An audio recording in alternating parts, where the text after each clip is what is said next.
Hello students, here this video presents to you what is called as if conditionals. The interesting part, a couple of things here again.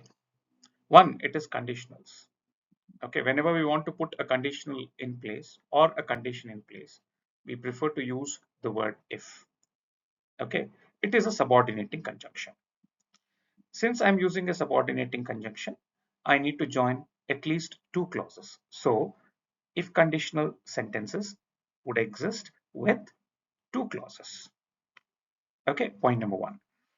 Point number two that we need to understand is after learning tense and the tense forms, it is appropriate to understand the tense combinations. Hence, the first things to learn as far as tense combinations is concerned is if conditionals.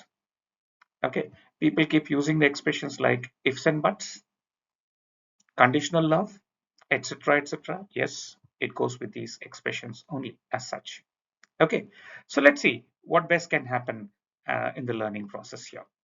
It is quite common that these are given as transformation of sentences as well in different examinations. Let's look at them. There are three conditionals. Here is conditional one. I'm focusing mostly on two things. As I said earlier in one of my videos, a sentence has two things, meaning and structure. So I'm concentrating on both of them in this video. So the first thing, talking about conditional one is here with an example. If India wins the T20 World Cup, it will reach the top position.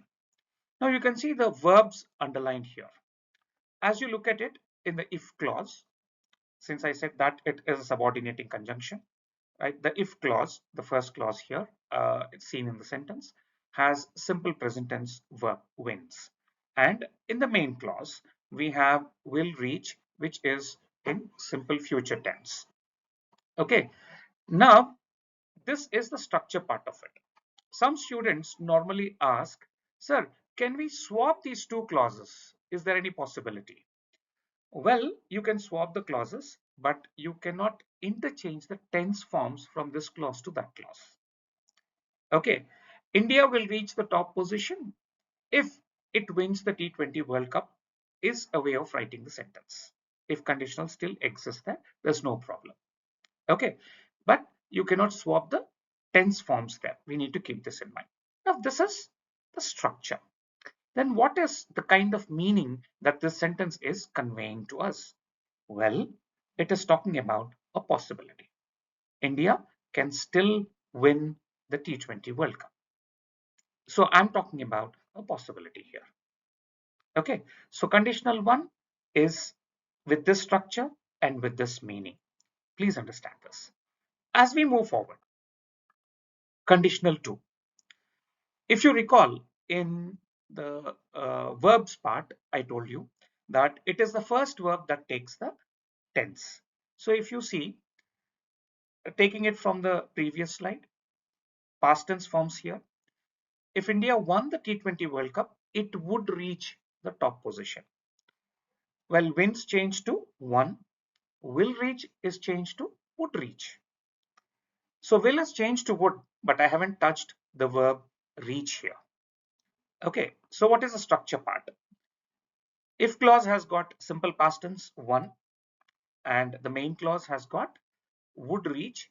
It is also simple past tense, but in some books referred to as conditional past. Now, all through this slide, as I've been talking about, I was referring to past tense. In such a case, what would be the meaning that it is conveying? Well, it is conveying impossibility. There's no chance, right, to win that or reach that top position is what this kind of construction is conveying. Okay, and let me tell you, there are three conditionals as I said. This is conditional two. Many students take the if clause in conditional two and run away with the main clause in conditional three. That is where they make mistakes, and hence there is a lot of toggling or tweaking that is being done between conditional 2 and conditional 3. So please understand the structure part here very carefully. If this is clear, let's move on to the next slide. Here we have conditional 3. Now, what is the kind of sentence here? Most of you must be knowing this now. If India had won the T20 World Cup, it would have reached the top position. Now, very clearly, the if clause has got past perfect tense. The main clause also has past perfect tense only, but because of that would, right, some books refer to this clause as conditional past perfect tense verb. Okay, so moving forward, I can write this sentence even without if. That's another possibility. Okay, before I talk about the meaning there, right, this refers to what is called as uh, without if. Is that a possibility? Yes. How do I write this? This is how the sentence is. Had India won the T20 World Cup, it would have reached the top position. What did I do? I removed if in the first clause and changed that if clause into a question. Had India won the T20 World Cup is a question. So if removed and that clause is changed into a question. This is another way of writing the conditional. Is that clear? And very clearly, as I said, it is talking about impossibility, the meaning.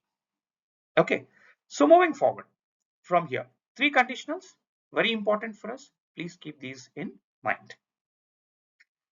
Okay, there is something called as, right, unless that we use. Okay, now most of the times they try to ask you to transform the sentence from if to unless or unless to if. Well, if you have understood those 3 conditionals, right, it is only replacing if with unless and one more minor change in the main clause. Let's see what it is. In simple terms, unless is equal to if plus not means unless is already negative. In such a case, to retain the meaning, I need to add one more negation in the sentence. Let's see how it is, right? How the 3 conditionals would go about. First one, unless India wins the T20 World Cup. Now in this clause, instead of if I have put unless, there is a negation. Since there is a negation in the main clause, I have added a little negation again. What is that? It will not reach the top position. Because of unless, there is this word not added to the main clause. Now, how does conditional 2 change? Well, more or less the same thing. Unless India won the T20 World Cup, it would not reach the top position. As simple as this. In such a case, I think conditional 3 becomes much easier. Unless India had won the T20 World Cup, it would not have reached the top position. Okay, so I hope you understood the difference between the use of if and unless, especially structure wise, because whether you use if or unless, the meaning remains the same. Hence, we need to keep in mind the structure part here. If this is clear, students, write a little more addition to it, which might be tested sometimes in the exams. Let's look at the next slide. I've got something called as imaginative conditional. What is this exactly? Right? People keep using this, right? They keep giving in the exams as well. Let's see. If I were you, I would go through this video again. If I were you, can I be you? No, this is imaginative, isn't it? So there's an assumption there. So it's given a name called imaginative conditional. Now, the question is, in the if clause, you have simple past tense. In the main clause, you have simple past tense once again.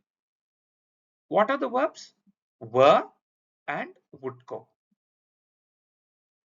In such a case, I have a question. Which of the 3 conditionals is this? We have taken 3 conditionals there, right, in the previous slides. Which conditional is this? Well, without wasting time, let me tell you, this is nothing but conditional 2. It has the same structure. Okay, so I hope you've understood, right, how to transform the conditionals, if to unless or unless to if, whatever is given, asked in the examination. Okay, thank you.